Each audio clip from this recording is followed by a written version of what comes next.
Hey all, thanks for coming back. I just wanted to say a few words about Neil Gaiman and Coraline before we launch into a full-blown discussion of the text.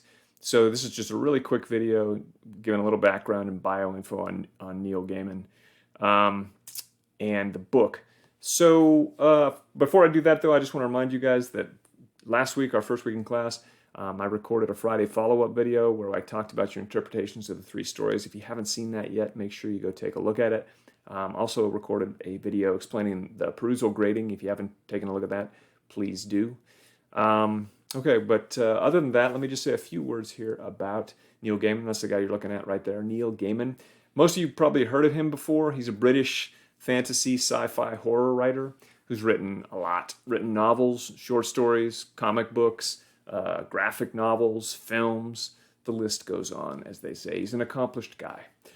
Some of his most famous works are, you may have heard of these, his graphic novel or comic book series that I think then they put together as a graphic novel, but called The Sandman. Then he's pretty well known for a novel he wrote, a YA novel called The Graveyard Book, which I thought about teaching in this class, but it's a little bit long. And then what else? He's also known for the novel American Gods, which got turned into a Showtime series last year or the year before. He's won a bunch of awards. He's won the Hugo Award, the Nebula Award for Best Sci-Fi, the Bram Stoker Award for Horror Stories. So like I said, an accomplished guy. He's also known, obviously, for his novel Coraline, which came out in 2002. And it has been so popular that it has a huge number of adaptations already. So maybe most prominently a graphic novel that came out by a guy, illustrated by a guy named P. Craig Russell. Cover looked like this. So the graphic novel did really well. And then an animated film that maybe you guys have seen that came out a couple of years ago, directed by a guy named Henry Selick. That was the movie poster for the film. So Coraline's been sort of tremendously popular, tremendously adapted. But we are reading it for some additional reasons. We're reading it because, as we'll see over the course of this semester, the novel Coraline engages with many of the concepts and ideas that we'll be discussing. The Gothic, for example. This is very much a Gothic story. So we'll be able to think about that. The uncanny, an experience that it was first described by Sigmund Freud, and we'll be talking about that. It's also all over this story.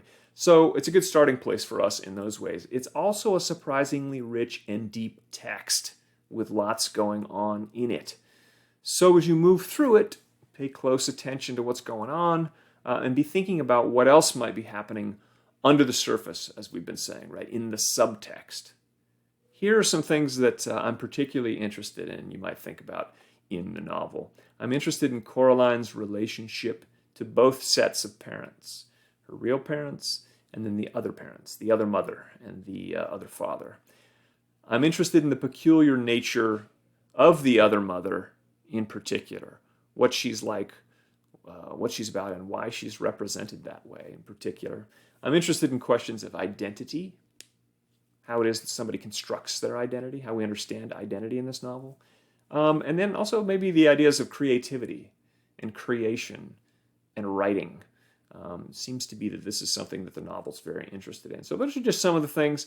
Those are just some of the things to start you all. Some of the things that you might notice and groove on in this book. But most importantly, as you work through the book, keep working on the close reading skills that we've been talking about and practicing. And by that I mean pay close attention to the details of the text, the language, the images, and I think I want to sort of introduce this idea, also the patterns that you see in the text, things that repeat, similarities that seem to reoccur, right? Connections across the text. Okay, so that's something that we're going to be talking about and thinking about, not just in the novel, but in all the novels. It's a really good way to do analysis of a text. Look for patterns. Okay, that's often a really good way to dig into a text. Okay, that's enough for now. I already gave you a longish video in the what is horror fiction, so I'm going to keep this short. Jump in, get going, enjoy the book. There are some perusal prompts waiting for you. All right. Catch you later, as they say.